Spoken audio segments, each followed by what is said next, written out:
Perfect. सब चलेगा आनंद, मतलब I think we all can contribute, but थोड़ा स्टार पावर कम है. We have just 27 people so far, 28 now.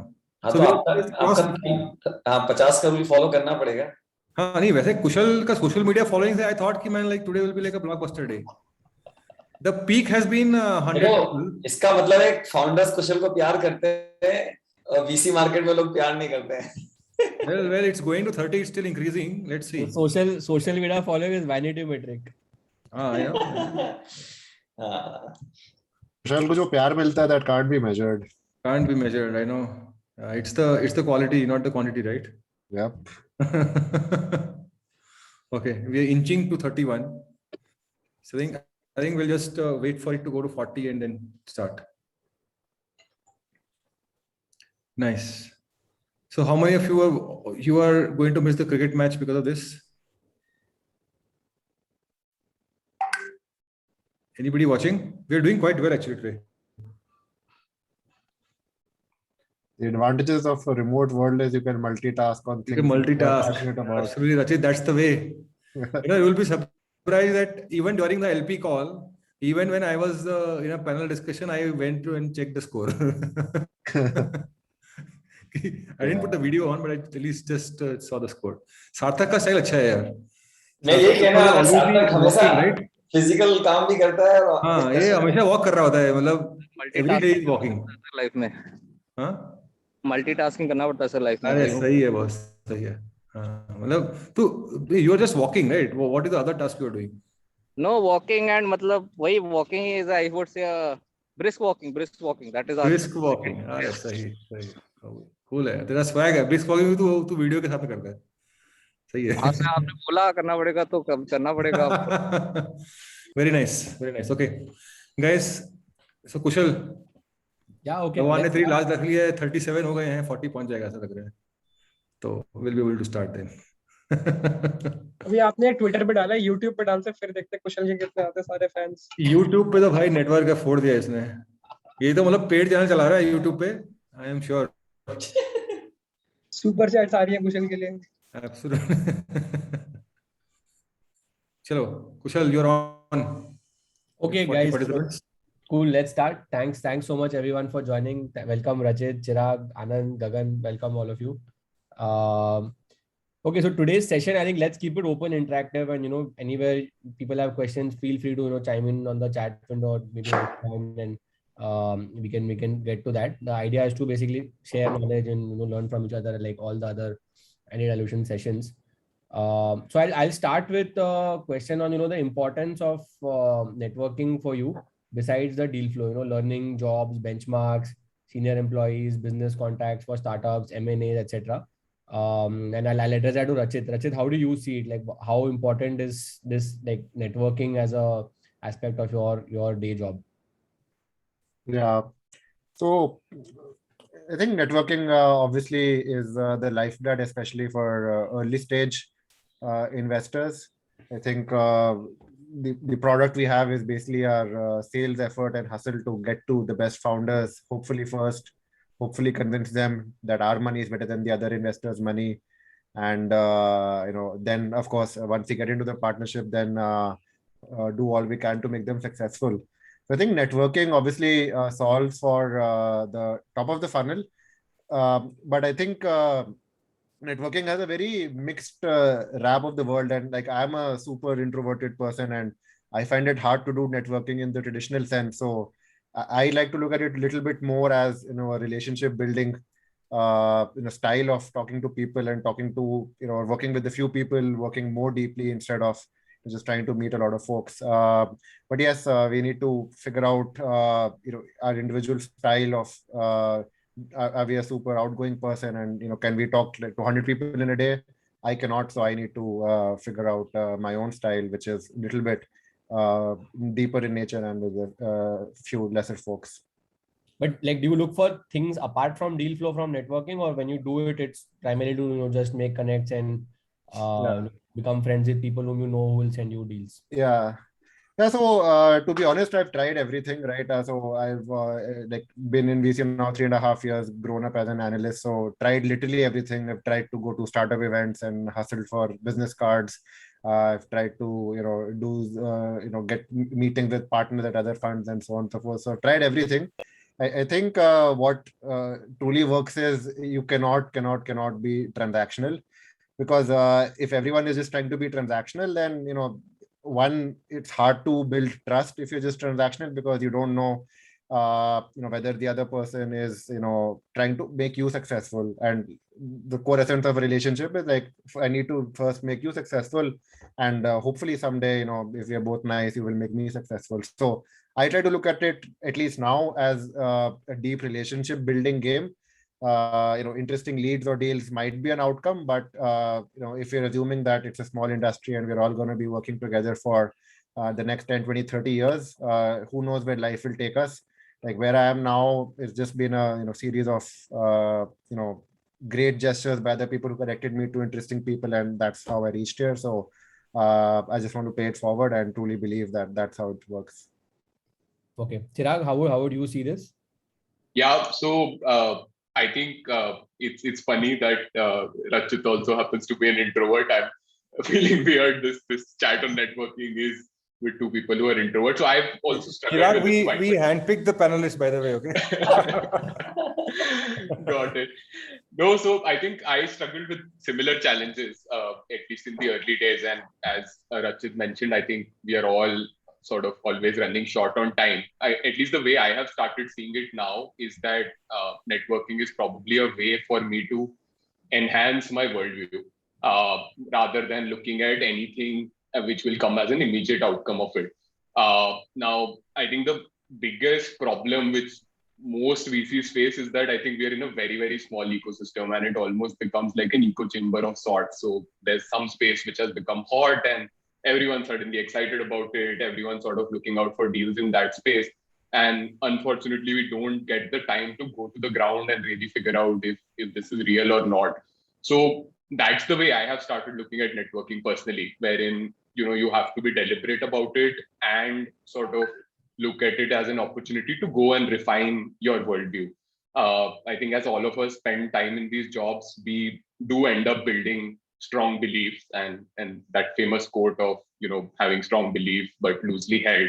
So the loosely held part of it will probably come as an outcome of some of these networking sessions. So the chats which I found most helpful, so for example, one of the spaces I spent a fair bit of time on is logistics. Now that's a fairly non-intuitive space to understand. Everything looks similar from the outside, but inside all business models have quite a lot of differences and nuances to it. So just going of those chats have been very, very helpful for my learning.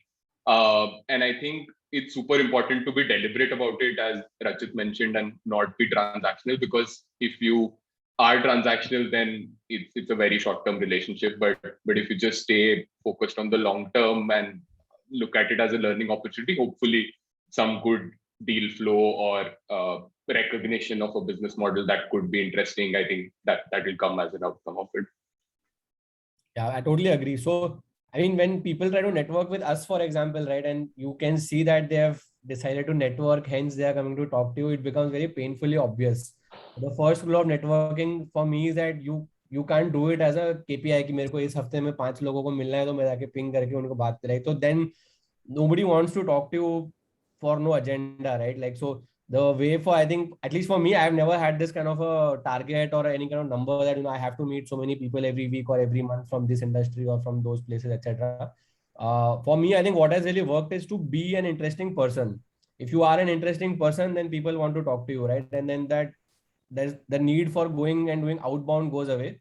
And I think what has worked for me, at least for is the social media part, like, because I tweet interesting stuff or I write interesting stuff online, people automatically come and ping me, right? So then I can choose who I want to talk to and how I want to spend time with, rather than the other way around where we go out and try and build relationships. So that, I think the social media piece, more than deal flow, that it really amplified the kind of connections I made. And there, I think for me, one of the key learning was don't do it with an agenda. Like, don't only say talk to founders or only talk to other VCs. I have spoken to people who are like data scientists, who are PMs, who are just wanted to chat for some reason, right? So if I, and by the way, Twitter or LinkedIn or what other people write online is also a great way of identifying, is this person going to be worth spending half an hour, 1 hour with? Will I enjoy that chat, right? But if I enjoy that chat, then the other person will also enjoy it, and then we'll build some kind of relationship. If I get into it with a transactional thing, like Rachit said, where I'm going for a particular objective or so, then that's not a good sort of start to a relationship. So yeah, being interesting and then amplifying that online has sort of worked very well, at least for me. Kushal, Yeah, what I will say, for me, like slightly, like I have a different view. I think apart from deal flow, meeting and networking helps in learning and refining the thesis, which yeah, Chirag mentioned. And at least I consciously, when I meet people, so like, if suppose I get a chance in a party, or say, if someone comes for an agenda, like maybe a founder is coming for an agenda and he has worked in, say, a large B2B company or a large B2C company, while understanding from him or hearing his speech, or maybe he wanted to know about something, I would also try to do that interaction in a way that I can also learn whatever I can gather knowledge from him. So I use networking apart from deal flow. My biggest source of learning and validating my thesis, whether this model is working, या यहाँ पे sales कैसे होती है, ये B2B sales कैसे करते हैं, इतनी बड़ी टीम बनाते हैं नहीं बनाते हैं, टेक प्रोडक्ट कैसे बनता है. Like yesterday I was hearing a pitch from one of the founder, he has worked in like 3 unicorns. So I was just trying to understand कि वहाँ पे टेक टीम का मॉडल क्या होता है. How, like on day one, did they had 100 engineers, or when they hired 100 engineers? So at least I try to use this avenue of meeting people to learn and verify, to learn first, and maybe if I have some learning or assumption, then try to verify them. And obviously it's like social media does help in doing that same thing, but at least I have this thought in my mind. So when I'm meeting that people, not as an agenda, but like at least try to capture whatever I can capture. And maybe at the same time, if the founder asks me, or that employee of a large company asks me that, okay, how does this company of your portfolio does, I openly try to share whatever I know and whatever I think, and like share my authentic view about what I feel, so that maybe the discussion can be as meaningful as possible. yeah, I agree. Like, I think if you give before you take, right, then that just sets a very good precedence for the relationship. And if you are genuinely curious about the other person's work, about their job, about where you go into it with a mindset of trying to learn something from them, then people appreciate that, and then they also tend to open up more. See, that is true. And also the biggest challenge, as everyone knows, यार कि यहाँ पे we all know यार ये company बहुत अच्छी है, या ये स्पेस बहुत सेक्सी है, बट अंदर से कुछ नहीं पता है. रियलिटी किसी को नहीं पता है, सब ऊपर से यूनिकॉर्न देख रहे हैं या फंड रेज देख रहे हैं. Yeah. So it's very important to actually, like, if you have a curiosity to build large companies which are fundamentally going to build large profit, then you have to actually understand what is happening, whether to, like, how to know about all that. People don't talk so openly about that, right? And or maybe it takes 10 years to know that actually that model worked or didn't work. So because of the opaqueness in our industry, I think like this opportunity of meeting people should not get wasted. Like I will suggest lot can be taken out. Maybe they are 20% of people will be able to give you some insight. 80% people will not have the insight. But if you can, then I think this is the best opportunity. Yeah, I think the biggest, the greatest part for me actually networking is just to get to know the stories of people. Yeah, like as Kushal, you were saying, yeah, yes, some people are good at articulating or storytelling, but if you actually talk to someone and ask genuine good questions, they actually open up, with a lot of empathy and share such amazing stories of, where they were born, where they were brought up, what led, their life choices and decisions to get to this point. And from there, I think you get this, 3D version of a person, which you just can't get, if you're there in the meeting for, XYZ purpose or getting data or, so on and so forth. So I think just, being a normal, real human being and talking to another person like a human being is just how to go about better quality conversations, even in a Zoom world. Yeah. So let's get down to like some more tactical stuff. How do you guys build your deal flow? Like, what would be your source wide, like roughly what would be your split channel split for the deals that you end up doing or the deals that you see? Rachit, you want to take it? Yeah, sure. So I think 90% plus would be inbound to some degree. Now, inbound also has different flavors. So and I think everyone has a unique context. So my unique context is that I like to share the story with a lot of people that my wing in my hostel has like a combined valuation of like north of 3 billion, right? So there are like and that's just my wing. And if you expand it to my batch and add one or two more batches, like it'll be a decathon to easily, if not now, in like another 2 years. So I was glad to be part of that network, and thankfully some of them are still friends with me. So, and I think as you all know, when a new founder starts, the first place they go to is an existing founder. So I think that's been one of the richest sources of deal flow for me. Second, I think what has happened is I think over time, as you start working more deeply with founders post the investment, then those founders also, if they like you, which they should, then they start referring a lot of companies. So I think warm intro from a founder, I think, is the best way, and it helps you get into competitive situations. It helps you break the ice on day one. So I personally try to keep that as my North Star metric for sourcing. But that being said, I still spend a lot of my time on product hunt, angel list, LinkedIn, scouting for stuff.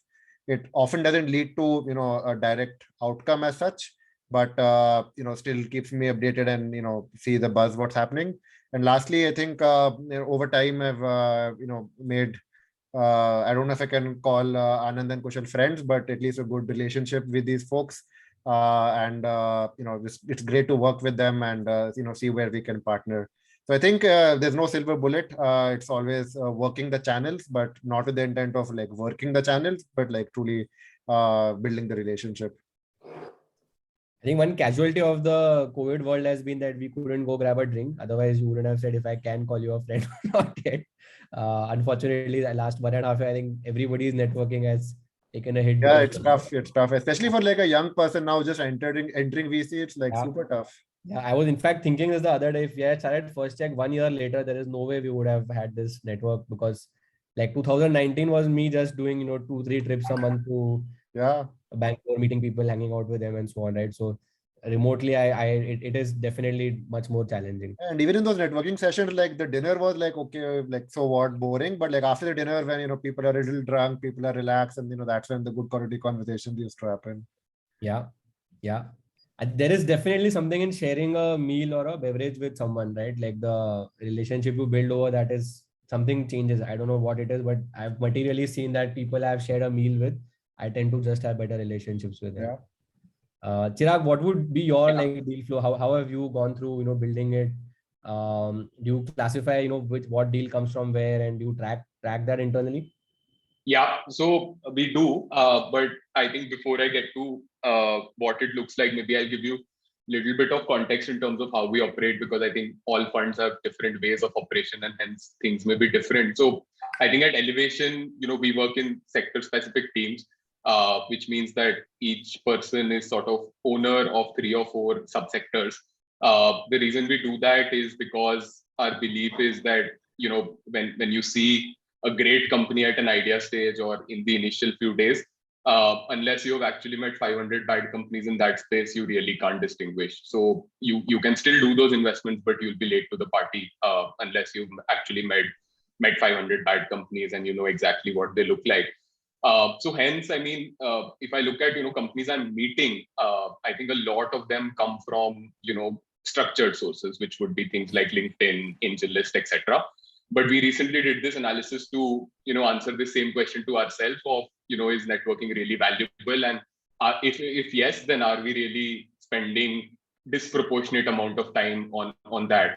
The answers were very funny. So I think of deals that went to our IC, or whether they happened or not, but it was at least worthy of going to the IC. I think 65% of them were either network or inbound. about 15-20% of them were some of these structured sources. And because I look at consumer, there are also deals from bankers, but that was like less than 5% in terms of that flow. So really, I think in terms of deals that happen, it is largely network and inbound. And inbound, I would put in the same network bucket, because there you're sort of riding on the firm brand, which all of us cumulatively end up building. And then network is sort of, what you do on your own and how great connections you can have. So that's what it looks like. And yeah, the results were surprising. I did not expect it to be this high, and post that we started doing some changes in the way we operate. Got it. Gagan, Anand, have you guys done this analysis at iQ? I did a small analysis today so I've done 11 investments in last 4 years. Okay, and so I had a feel that a lot of my personal deal flow is via network, and this network can be founders who are not my portfolio founders, or it can be a VC, or like so I did the analysis, and I bucketed them into these 3 categories. One was my past network, like when I was entrepreneur for 10 years, I did a lot of angel investments in those period, and I made a lot of friends in those 14 years of my, or like 20 years of like education plus professional journey before becoming a VC. So one is what that bucket, my personal network, I will say. The second is, in last 4 years, I've built a lot of VCs, like all of you as friends, maybe some founders whom I've met and maybe not invested, or and then my portfolio founders as a third bucket. And the fourth was the cold reach out, like people maybe got to know about me through social media and all. Around 40% are from this professional network which I have built in last 4 years. So, and most of them are VCs. Like there are few founders, but founders, when I say founders, like non-portfolio founders, so, but most of them are VCs. They can be VCs, associates, partners, or they can be incubators, people running incubators, or people running programs like, say, Kushal runs First Cheque. So those people, 40% of my closed deals, I'm saying, are those. 40% deals are the ones where it was my personal past network. So either alums or my friends or my angel investment portfolio companies, or like I was knowing before becoming a VC. And around 20%, which means like practically 2 deals, which came through my portfolio founders. It can be where Anand Madhukar have invested before, or like basically, or maybe I invested during IQ days. So cold reach out, I checked, I have not closed any deal as of now with cold reach out. There are 2 or 3 deals which reached to IC and term sheet stage, which came completely via cold mail, that people read about us or IQ or about me, that you guys like this space and I want to attempt for a pitch to you. But yeah, not closed yet, but yeah, I think that also source has worked for me, at least in terms of reaching to IC stage. So 40, 20. Got it. So for us at First Cheque, at least the model is predicated on, working with the founder angels and using partnering with them to basically, invest in early stage companies. So 70-80% of our deals come through the venture partners. Typically, they are investing in, their batchmates from college, or their friends, the people they have worked with at their companies who are leaving to start companies. So most of our deals are sort of sourced like that. They also do deals where people come and cold pitch them and they really liked an idea or a founder and they want to invest even if they don't know the person. So for us at First Cheque, about 70-80% deals are like that. 30-40% would be, so 20-30% would be deals from, from my network or my presence online. And within my 30%, I would say 80% are network, which is again founders that we have funded before who now refer companies to us.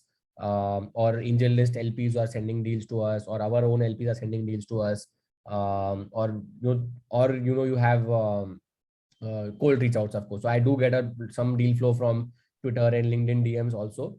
There the hit ratio is very bad. Like 90% of the cold reach out is mostly a waste of your time, but you do find in that 10% once in a while a very, very good deal. So I think figuring out a process to sift through all those cold reach outs is also very important, because oftentimes you find entrepreneurs who are really talented but who just don't have a network yet. Like typically college founders, people who are in the 4th year or who are just graduated, they don't know too many people yet, so they tend to do cold reach outs. Or people who are like outsiders to the ecosystem. Somebody's come back from the US to India, they don't know anybody here, so they start doing cold reach out. So there are some TGs which are sort of more prone to cold reach out, is what I have observed. So yeah, but the hit ratio is pretty bad. Like 90% of the deals that come directly or cold mails or cold DMs are pretty bad. So that's my split. Hey, on this, I think we're talking definitely, with our current sort of experience, but as an analyst, you're, in the first year of VC and you have none of these connects and, people don't really know your name or, understand you. So should we chat about that a little bit of like any instances or stories you've heard where analysts, saw something amazing? Yeah, we should definitely. So maybe I can go. So, we are a pretty large firm, right? So we have, I think, dozens of people out there scouting, hunting. So, and as you can imagine, like it's much easier for a partner to get access to a deal than an analyst. But I think many analysts, what I see from my own firm and many other firms, do figure out some interesting hustle, and I'm often in awe of people like who can do that, because when I was that young, I definitely didn't have that level of hustle. So, some people. So one of the folks in our firm, he was a founder and he went to YC. So now he conducts sort of YC mock interviews for companies, and that's how they got in. And I used to also try that hack 2-3 years ago. One person has like gone super deep, on a particular type of SaaS companies, and he's really become friends with all the angels over there. And he keeps on referring deals to them. Other folks have become like pros at just D2C, and then every new founder they meet, they can add some value or connect them to someone else who can add value. So I think there is, just by sheer hustle, I'm often amazed by how far analysts can get in terms of deal flow. Yeah, Chirag, have you seen? Yeah, absolutely. So I think like there have been several specific instances where analysts have found great deals. I have had one of those instances myself. Very, very serendipitous. Nothing, I can't really attribute it to any specific thing I did, but it was just a combination of multiple things that came together. I would actually say it's not just early stage companies, right? The power of a great analyst is something we've witnessed even at Series A's and B's. Deals do tend to get competitive, and often, analysts are the ones who've had several more interactions with these teams as compared to partners or principals or VPs for that matter. So a lot of times we've actually seen, founders want to work with us because they've had good experience in the past, which has essentially been an analyst adding value in that relationship and helping them do one or two things which were fairly easy to achieve. So even there, I've seen analysts play a massive role. I think one example which I had seen from Sequoia, especially, I don't remember who the analyst was, but a couple of founders had specifically told me that they not only did the call, but they spent time in refining my deck after the call. Right. So nobody needs to do that, but they took that time out, gave structured feedback to the founder, worked with them on a couple of iterations on the deck, and then introduced them to other VCs saying, okay, it's a pass for us, but here's how we can, help you raise your round. And I'm sure now when that founder goes and raises a Series A, is definitely going to come back to Sequoia first. Small gestures like that, like definitely go a long way. And yeah, that's a great hack, right, for networking, that like, yes, you compete with people in your stage, but you can make friends with folks one stage earlier and one stage later, and aap company mein invest nahi kar rahe ho, you can see if that's relevant for someone else. Again, like, don't spam people with like junk leads, but like if you see that, okay, hey Kushal, these are these amazing 2 companies we met, but maybe more suited for you right now, and like Kushal does it, then everyone wins. The founder wins, you win, and Kushal wins, and that's a great benchmark for a relationship. Yeah. In fact, I can give another different example. I've personally seen that like 2 gentlemen I knew at some other top tier fund. These are like associate level people. So they try to build rapport with me, and whenever they used to see a good company, and because of some reason like their IC rejected, or maybe that analyst associate believed in that company, they used to share as a WhatsApp, yaar aap ye company dekh lo, achhi company hai. Somehow we could not do the deal, and like he genuinely believed in. So he built a rapport with me while thinking to maybe help out those founder and all. And like there are cases where he like passed on the deal to me saying that I can't connect you because people will know and all, but ये हो रहा है, अच्छा है. Somehow like, and they continued this relationship because he was anyway not getting anything from me. But what happened slowly and slowly, that because of that relationship, whenever one of my portfolio company graduated to a level where like they can go for a bigger round after seed round, like, okay, so I thought of like, maybe let's take to this guy because maybe he has like given me a deal, or maybe that he understands this type of businesses. So my understanding about that individual. So these are not partner level people. Like these were like both the cases, they were like associate and analyst. So I think, I don't know, like this is a very specific case, but like it can work for you. Like as like you guys mentioned in the earlier part, right? Like if you give back someone something, and if you try to build a relationship with no transactional reason, it can turn back to you with a positive favor. Yeah. I even like what Rachit said about building that sectoral domain expertise, Yeah. or even what Chirag said. I think one great example of this is Rahul Maheshwari from BNext. I don't know how many of you follow his blog, but he knows Chinese, and he sits and decodes Chinese companies on his Substack. And it is super valuable. Like every edtech founder I know has gone and read his blog, right? So it is a no-brainer that people starting edtech companies are going to go ping him, first. So again, like Kushal, I think very good pick. Like, so Rahul, again, I know him because of his blog. Then I started talking to him. We exchange messages on WhatsApp. Like we have not transacted on a deal, but like I build a relationship with Rahul just for the sheer reason that he knows Chinese. And like now, if I come across a Chinese company, I will message him that, can you find out more about him, that particular company, because he knows Chinese, and he will share the information. Now this relationship can lead to me, like if I feel like say a tech company, like one of my edtech company, when they were thinking to go and raise money, like at least I told him that this company is raising, maybe whether you want to consider and try. So I think very good point, Kushal. Yeah. So I think everybody agrees that some of the best deal flow comes from your own portfolio founders, because they obviously, if they're happy with you, they go out of their way to recommend the firm to other founders that they know. But is there something that you guys specifically do to encourage those referrals or to maximize those referrals? Is there any tactics or any kind of playbook you have to make sure that the founders refer you first? Make them scout. Yeah, I just like ask them, like, do you know any good founder who's doing something? Doesn't matter what stage, what sector. If you think very highly of the person, like, would love to chat. And like, hopefully after telling them 2-3 times, apne aap hi kar dete hain. So like, no secret sauce to it. Like as long as the founder likes what you. I have felt, Rachit, कि यार उसको मतलब मेरे साथ तो at least होता है कि founder को याद दिलाना पड़ता है, because most of the founders don't do angel investing. So they don't do angel investing, so it doesn't come to them intuitively so much. Those who are into angel investing, they do on their own. But so I have to keep reminding. In my case, I have felt, but this does help. Like if you go and talk to your portfolio founders and remind them, it can definitely help. Agreed, 100%. Chirag, you want to... No, I think the short answer is just being a nice investor and board member on the cap table. If that is true, these things will follow. I agree with Gagan as well. It needs constant reminders. So every time you're chatting, you need to push. What I have found slightly more helpful is also to just brainstorm about thesis with them, right? And especially like I work with a large number of companies in the consumer space. So I'll just go bounce off ideas with them saying, is this something that you feel is interesting? We did XYZ stuff in the past. Are there some analogies you draw towards this business model?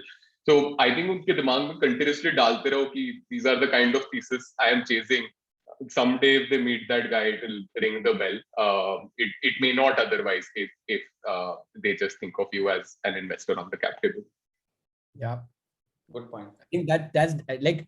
And is there any way in which you can get your founders to talk about you publicly, right? Very rarely you get a tweet or a LinkedIn, but जब होता है तो वो अच्छा लगता है. I'm sure every VC will agree that when your founder talks highly of you online, right, it does feel good, because then you know that other founders are also watching. But is there something you could like, have any of you thought about this or tried something where you encourage people to talk about you online? Not me. Like I said, I'm a super introverted person. Like I barely tweet. So I just rely on like classic old-fashioned relationships, and when founders talk to them, then hopefully like I'm the first person they think of and connect me. So far it's been going all right, but after speaking to the few of you, I think I should up my tweeting game and up my blogging game. Yeah, no, very similar for me as well. But what you said, Kushal, is the dream. I think the North Star for us at Elevation, at least, is that the founder says Elevation was just a co-founder who happened to come in with capital. So that's the dream. I hope more people say it often. I have seen that, you know, they founders value push online a lot. Like many founders, one founder I remember told me कि actually he didn't tell me, he was my brother's friend and he told my brother कि यार ये कुशल कितना अच्छा है, मैं इसको कभी भी बोलता हूँ मेरा ये retweet कर तो immediately कर देता है. And I was like इसमें क्या है मतलब, like what is so ऐसा मैंने क्या उखाड़ दिया, इधर ट्वीट ही तो retweet किया है, right? But he was super happy about it because that will lead to some guy applying to his company. It could lead to a potential investor viewing him, right? So small signs of support online, right? That just say that this product rocks, try this product, or this person is hiring, go check out this company if you want to join them. Founders, I felt they really appreciate it, and then they typically reply with a "you're the best," like, and then other people also watching that, and that definitely helps improve your brand online.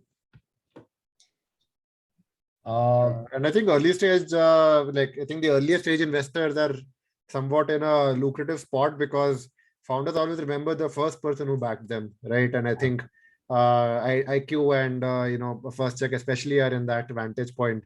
I think as founders get a little bit more at scale and little bit too many VC interactions, and they start becoming a little bit like all money is green.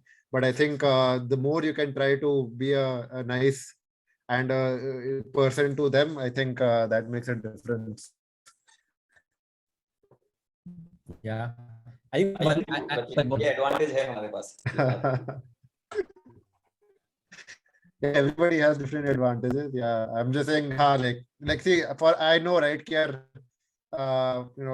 by good grace, like I work in a firm which has some brand recall, and I know that okay, someone's replying to me. They're replying to me. Okay, maybe they know Rachit Gupta, but they know Sequoia.com. We are jealous of you very that you see grateful all for the that. deals as compared to what people like us see, right? Yeah, so I think different you game. has your own Yeah. advantage. Talk about if it's not getting recorded. So I'll move on to the next discussion point. So how does someone get into networks besides the portfolio founders and your alum groups? How do you get started? Like somebody who's not as you said, Rachit, you're not an extrovert, right? You've been an introvert, and Chirag said the same thing. As a how did you get started? Like how did you break out of your comfort zone? Yeah, it was tough for me. Like I think my first quarter at my job as an analyst, I think I was a bit too tentative, a bit in my shell. But I think one of the senior folks just told me that you need to do this and it's part of the job. Like unless you as a VC, like you're chasing like the 1 in 100 or 1 in 1,000 or 1 in 1,000,000 company. And unless you actually do the legwork of meeting 1,000 companies, you will not know what that 1 in 1,000 company looks like. So I think that just clicked for me that okay, like it's not about me, it's not about who I am or what I like or dislike. One, it's part of the job, and second, unless you get the best at it, you can't really win this stage. So I think it was just a bit of a reality check. And then I think over time, earlier I used to like kind of try to copy and mimic more senior people and how they talk, how they go about conversations.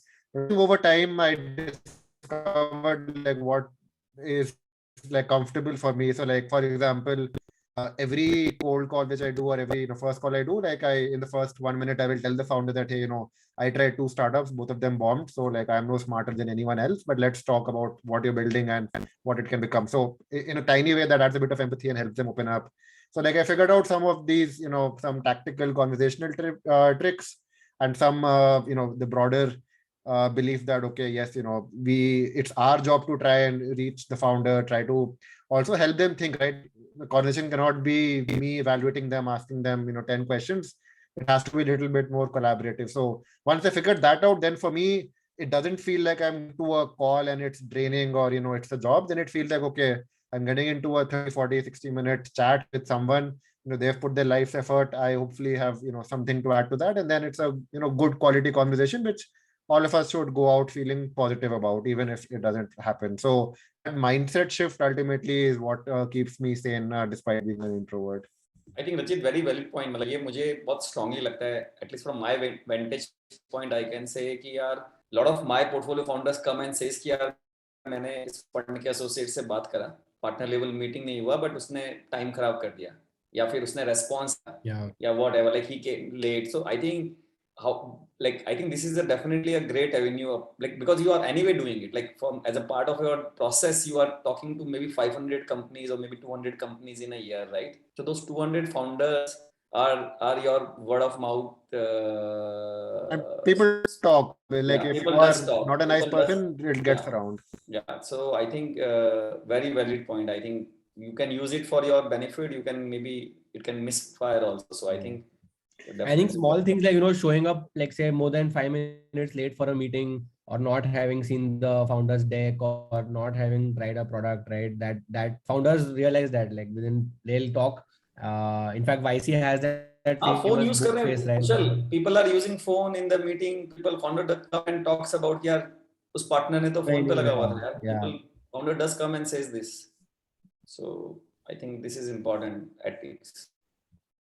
They definitely talk. Like, in fact, any of our portfolio companies at First Check, right? If they get a term sheet for the next round, 100% they will call me and ask कि ये कैसा investor है and इसके साथ काम करना चाहिए कि नहीं, and then we connect them to some other founder who has raised from them and say इससे बात करके पूछ ले how they spend time with you. So the reputation in the industry is like it's everything. Like, you know, if once it's soiled, then like if people are happy to take a 1 or 2% more dilution, but they'll go with a fund which they believe will add more, right? So there's multiple times why people go out of their way. It's commercially a worse deal, but they'll still go with the fund that they, you know, they really believe is going to add value. It's like a marriage, right, that you're getting into with someone. So these small things, like, you know, showing up late, or you know, not being prepared for a meeting, like they hurt a lot. They disproportionately hurt. And uspe we are again, like we can talk about all these things. I think it's just basically be a nice human being. Yeah, like founders have put like many years and months of their lives energy into it. Like we are here for 30 minutes judging them on it. Like it's just hard, right? So whatever you can do to make it easier just goes a super long way. And I think as an engineer, or you know, as people who study a lot, I think we forget that how just being a nice person can take you so far. Yeah. पर रचित पता है इसमें एक tricky part है यार. Being nice में क्या होता है, काफी बार आप ऑथेंटिक नहीं रहते हो. Yeah. और ऑथेंटिक जब नहीं रहते हो ना, तो lot of good founders get it. In fact, they show again this frustration. That's also a great यार, point. Like कि है ना, वो बोल नहीं रहा है. मतलब people, I have seen lot of analyst associates keep meeting founders and keep talking and maybe requesting data after 3 months, 6 months, and not being authentic to them कि यार what is happening. So I think being nice is very valid point, and that's why I show. पर मैं तुमको एक fact बताता हूँ यार. मैं जब इंडिया क्वेश्चन में आया नया, और मतलब obviously I was not knowing any VC at all. Like VC system पे मेरा नेटवर्क पुअर था, फाउंडर में भी लिमिटेड था IIT बॉम्बे तक. तो आनंद को मैंने बोला यार, और मधुकर हमारे बिल्कुल नेटवर्किंग नहीं करते हैं, तो आनंद को मैंने कहा यार आनंद हेल्प करो मेरी नेटवर्क बनाने में. तो आनंद ने मुझे कुछ इंट्रो करने लगे. तो मैं कहा आनंद कुछ पार्टनर लोगों से कनेक्ट कर, लालच पार्टनर से बात करूंगा, दोस्ती होगी, काम आएगा. तो आनंद ने एक वर्ड बोला यार, आज के एसोसिएट कल के पार्टनर बनेंगे बॉस.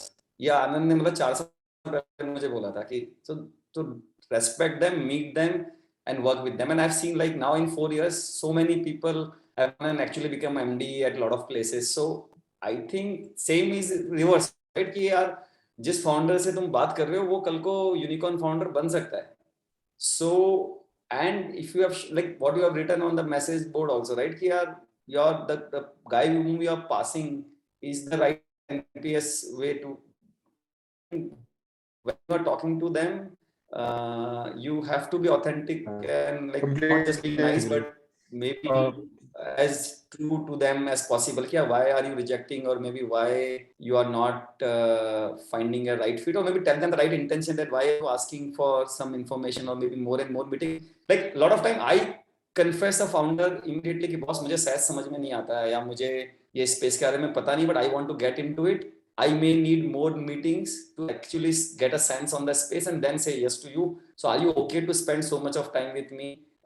This is unusual. ऐसे करके like I confess my weak point immediately in the very first meeting. At least that way I try to. This I 100% agree with. Being vulnerable somehow helps you build a much better relationship with the founder. They just see that okay, this guy is real. Like, you know, he's not putting up some face or not trying to be somebody, that makes a huge difference. If you just say कि मुझे नहीं मालूम, explain it to me, I don't understand what you're saying, it just changes the tone of the conversation completely. Well, that's great. But authentic is the right word. I think nice while being fake is like not nice at all. So authenticity is the right word. And also, right, as you're saying, right, like you may not partner with the founder today. It may be 3 months out, 6 months out. You never know. So being honest and saying that, okay, it's not working out today, and that's also fine. But saying it in a way that, okay, you know, like in many of the past emails, there, right, I often follow up, but past email if I'm doing it on email, I always end the email saying that, okay, like I am wrong more often than I'm right, so please take all this, you know, funda and gyan with a pinch of salt, and to some degree it helps. गगन, एक question था आपके लिए. तो ये जो आप बोल रहे हो, right, I mean being nice and whatever, so say you and you know somehow manage, I think ये जितना the more you like the founder, आप ज्यादा उतना effort डालोगे. जैसे for example, again obviously मेरा experience nothing close to yours, but net 20% of the founders we take to a second call, and every one of them I will go back and I'll make sure कि call I will talk to them कि अगर नहीं हुआ है तो नहीं हुआ है, क्लियरली मैं बता दूंगा. ये भी बता दूंगा मेरा काम बस एनॉर्मली ढूंढना है, I can not give you any advice. But मतलब ये वो मैंने ये चीज नोटिस किया कि the relationship only builds if you can help them constantly. So there is one founder who I can speak of, Ishaan बोला, राइट, zeta.io. तो उनके साथ even now I speak constantly, उनके साथ स्पीक टू करता हूँ. बट आई फील कि ये जो डीप रिलेशनशिप है, मतलब 1-2 कॉल, 3 कॉल, 4 कॉल के बाद भी नहीं होता. But again this is my experience, so it is very limited. Like net long term में अगर कोई भी फाउंडर मेल करता है, कभी भी मेल करता है, देन द आइडिया इज कि उनको रिप्लाई करना पड़ता है. That's not always possible, right? तो मतलब anyway would love your thoughts on this generally. So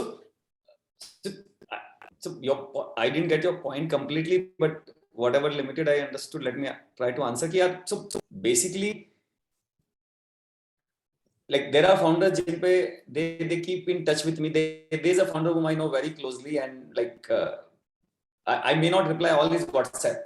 Okay, I'm not invested in his company, but whenever I'm able to reply to him, I will reply to what the fact I have. And suppose I forgot a message also, like एक WhatsApp में भूल गया उसका reply करना, तो I will apologize to him कि यार मैंने 1 महीने पहले तूने WhatsApp करा था, मैं भूल गया. Now maybe you are asking this, I will answer if I have an answer. If I don't have an answer, I will say कि I know the answer. So I think, as I said, like be authentic to the possibility you can be, and then try to respond to them if they are reaching out to you. Like after multiple times also, and maybe like to some founders I said, yeah, when I say don't ping me, then only stop pinging me, otherwise feel free to ping me, but I may sometimes miss a message or I may not respond, so don't feel bad about it. So again, like I go to that extent. मतलब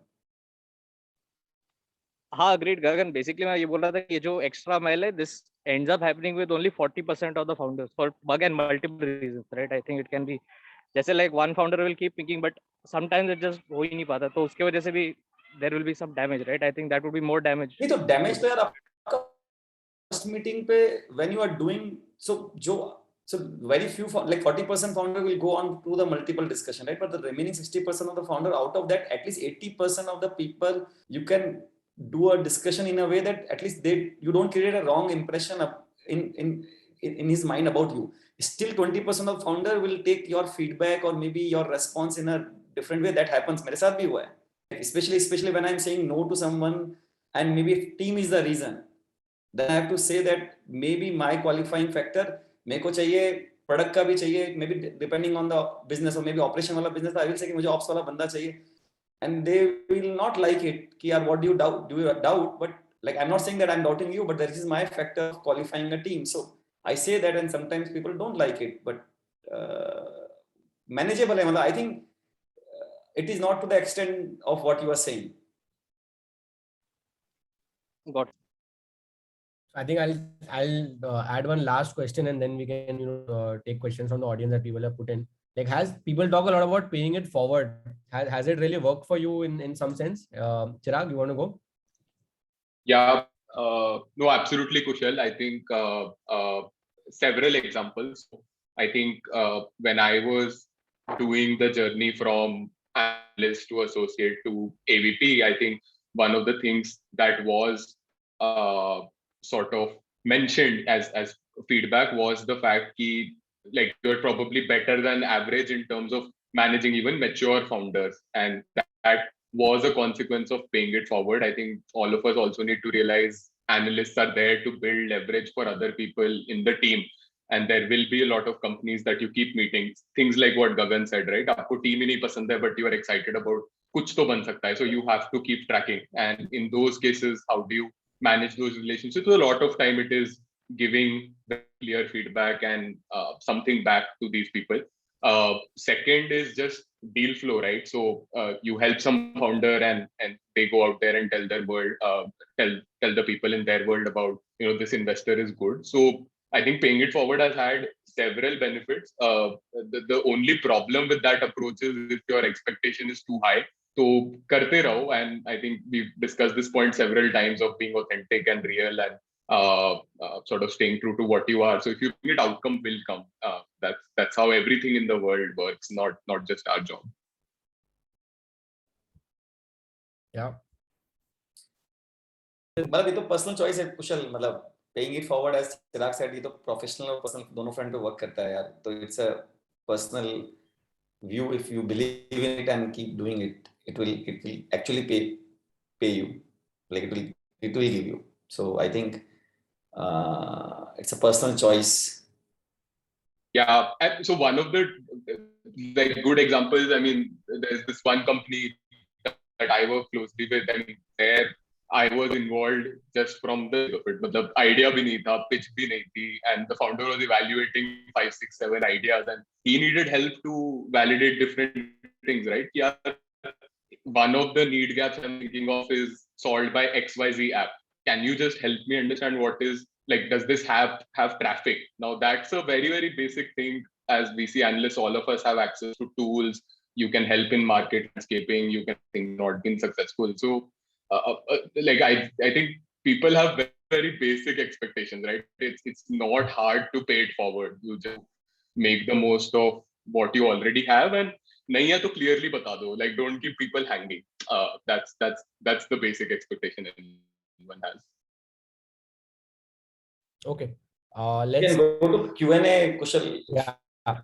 Rachit, there's a question for you from Nixon. What's the average time to take a close a deal at Sequoia, and what's the best strategy to reduce the time taken? Nixon, like which stage of Sequoia are you talking about? Like seed to growth? We have 3 funds and lots of people and different paces. Sir, bata do Rachit. Yeah, so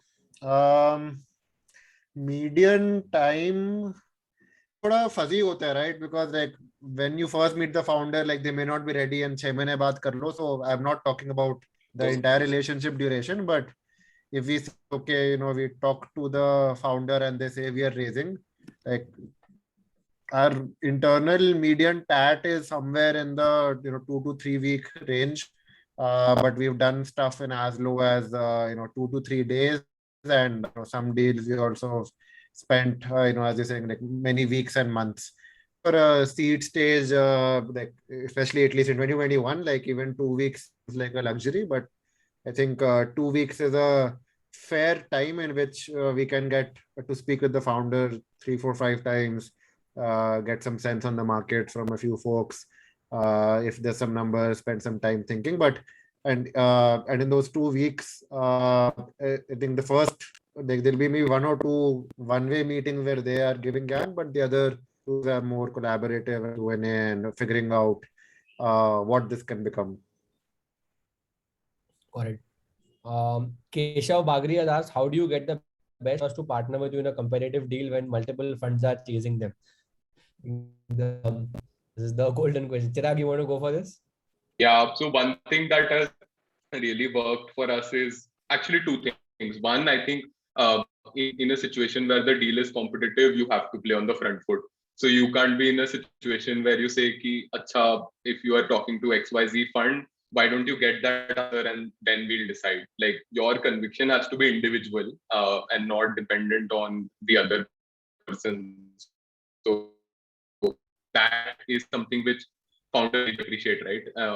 Sometimes when we know there are multiple funds looking at it, and now in this market, people are also transparent to say, I would actually, prefer a 2-fund construct. Then at least the way we handle that position is to say, if you want 2 funds, this is sort of the situation that works for us.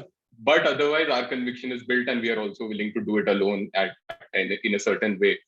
I think the second thing which works is that you get them to talk to your portfolio founders, and there you need to consciously make sure you are connecting them not only to the deals that have worked, but and I think when that founder gets feedback, everyone is smart enough to figure out what was rational behavior in a situation where things were not working versus something that was extremely weird or pressurizing, and did you really help the company come out of that situation versus optimizing for your own interests. So I think that we do consciously now, where whenever the deals are competitive, you get them to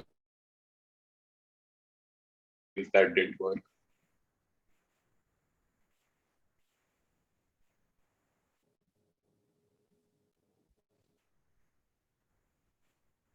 I think Kushal Yeah, is Kushal. not. Sorry, my net dropped. Rachit, you want to answer that? Yeah. So again, the answer would be very contextual again in the firm you work with. But broadly, I think I look at it from maybe 3 or 2 aspects rather. Like, one is just what's best for founder. Yeah, like for the founder, give them a clear answer and give them a fast answer. I think keep everything else aside. I think just a fast and first answer wins more deals than you would imagine. So I think there's a reason why people love Tiger, right? Well, in the growth stage, aside from, of course, valuation, it's just that they move fast with conviction. I think, and instead, as you all of you know, there's hardly any data, hardly anything to rely on, right? So if you see the spark and if you are dreaming the same dream as the founder, then just go for it, right? So I think speed of movement is one. And I think second is, I think similar to what Chirag is saying, that if you find out you're in a competitive situation, then do what it takes to get to you win. I think there's a IQ company which I won't name here, but I think we were looking at, and there was a couple of other firms in the mix, and I think I remember it was December 27 or 28 last year. Like, everybody's on vacation, Christmas and New Year holidays, but once we figured out that there is a tight situation, partners jumped on call with the founder at 11 p.m. and we had to coordinate and do it. So I think it's just that mindset of wanting to win, but hopefully it shouldn't get to that spot. And lastly, I think we give too much weight to the last few days when there's term sheets and ICs and all of that. I think the battle is won much before, right? Because everybody kind of knows the founders, so either you build the best relationship with them, so that there's been many cases where founders have said that, okay, we have one term sheet, that term sheet, but we'll wait out, so on and so forth. So I think it's about setting the chess pieces much before the week of ICs and term sheets, instead of trying to fight it out in the last moment for 1% here or that partnership there. So I think just add what Rachit said, so that case where like he could see that what founder is saying and what is happening. Like, so he was very upfront in asking ki tumhara concern kya hai, and trying to address those concerns in whatever best way. Like, there were 2-3 concerns, and right from not just prompt, but like asking him what he is thinking, and then trying to resolve. He can resolve in his best capacity. So I think that was a clear classic case where I could see he drove the comfort among the founder by solving for the problems where the founder had the issues, and like ultimately won that deal. So so I think not just being fast or not by like being a better price, I think trying to listen to founder concern and work over it if there are ways around it, and like give your best shot around that. I think that is possible. Right. So Shiva has asked, how much data do you folks rely on to make seed stage bet? जितना भी हो यार founders के पास. नहीं यार, a few things, right? Like again, it's dependent on the competitiveness of the market. Like maybe 2 years ago, seed stage companies had much more data than now. But at least personally, what I look for are one, just clarity in thinking of like, do they know what product market fit looks like for them, right? It might be a little bit abstract, but like how well have they articulated that, and what have they eliminated in the journey of discovering what product market fit looks like? And second, then how are they prioritizing, the execution of their company towards that? And inside that execution, like what numbers are they referring towards that, whether it's top of the funnel, whether it's some early cohorts, whether it is some take rates, and so on and so forth. So I just try to look for this clarity and data which points towards PMF. Now PMF is a very thing. If you ask 5 investors, they will tell you different answers, but I try to then hone my own intuitive sense. It will be stronger for some industries which I know better. It will be weaker for industries which are out of my comfort zone, but that's at least how I look at it. Of course, more data is better. And over time, I've realized my personal strength is companies who have little bit traction and but may not have PMF, but I can personally see a path of how to get that and beyond that. So it's also a bit of self-discovery on some people are great at just intuition and judging founders. Some people, are growth stage investors, just need models. So it's also about a self-discovery which you need to do. Got it. Mukesh has asked, how do you keep the relationships alive in long run after the first introduction meeting?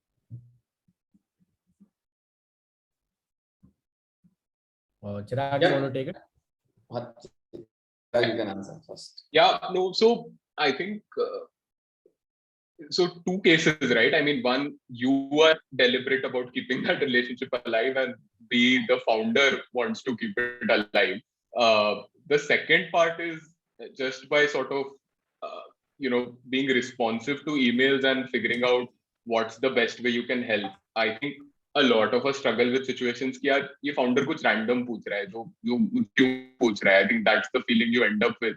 But in that case, you have to put yourself in their shoes, and figure out, okay, they might have asked you this thing, but clearly someone is well placed to answer this in the world, right? So maybe just help them connect with the right person or give them the right direction. That's often good enough in situations where you want to keep the relationship alive. And let's say for a lot of early stage funds where there may be check size limitations, you just feel like this company has already raised $30-40 million, but I want to stay in touch because this trajectory is interesting. Looking at the journey of this company might give me learnings for the future. I think there you have to sort of build credibility and sort of make your intent very, very clear, and then hope that some of these people will act rationally and be nice to you as well. So those are the only two situations I can think of. Otherwise, I mean, if there's a sort of deal you met, you didn't like it, the founder doesn't want to stay, that's okay. I mean, you don't have to sort of solve for that scenario. I think Rachit has said it's like having a good first date. First date be interesting and interested. Long-term marriage, stable, reliable, and available. Okay, I think we can wrap up. I think Tarika has asked, is exchanging business cards still good for networking at conferences or smaller events? I don't think so. I think anyways, we're not doing offline events anymore this year. And I've honestly found offline events to not be worth it at all because I don't know, somehow no, Kushal, like offline event mein visiting card exchange may not be helpful, but offline event mein maybe those lunch meetings and like that drink session is helpful. So offline event wasteful नहीं है, but I think Tarika question का answer है visiting card तो work नहीं करता है क्योंकि this industry में मतलब it doesn't work so well. So I think utilizing time on maybe being able to chat with that person over lunch, dinner, or whatever, like between the speaking slot, I think that is the best way. Yeah. I think इसमें one mental model which I think of about networking, and maybe it's too philosophical, but ideally all of us want to be the okay, the best founder,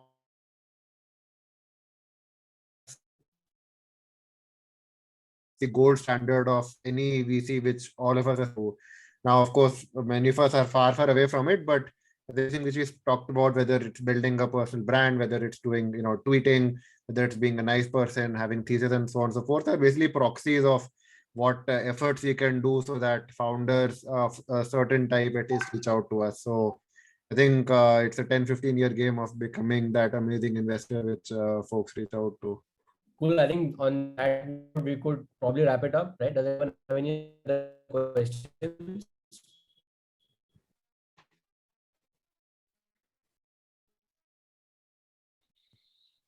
I think I'll leave my email and send an hi. Happy to answer any questions. And yeah, thanks so much for having us here today. Yeah, same likewise. Happy to Thank you. connect with everyone.